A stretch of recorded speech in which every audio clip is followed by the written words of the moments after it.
This is one of those recipes that's simple on purpose, easy to find ingredients, no eggs, and barely any effort, but still incredibly soft and moist.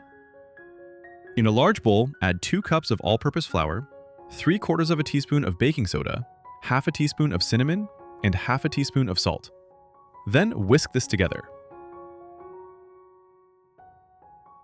In another bowl, add 3/4 of a cup plus 2 tablespoons of light brown sugar, 1 3/4 cups of mashed bananas, 7 tablespoons of neutral oil, 5 tablespoons of milk, 1 teaspoon of white vinegar, and 1 teaspoon of vanilla extract. Then whisk this together until smooth and well combined. Pour the wet mixture into the dry ingredients and mix together until just combined. Don't overmix it. Transfer the batter into your prepared loaf pan. Smooth out the top. Then, in an oven preheated to 350, bake for 55 to 60 minutes. Let it cool in the pan for 10 minutes. Then, transfer it to a wire rack to cool completely. And that's it.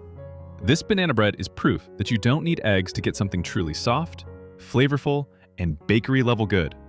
It's simple, reliable, and perfect for using up ripe bananas. Thanks for watching.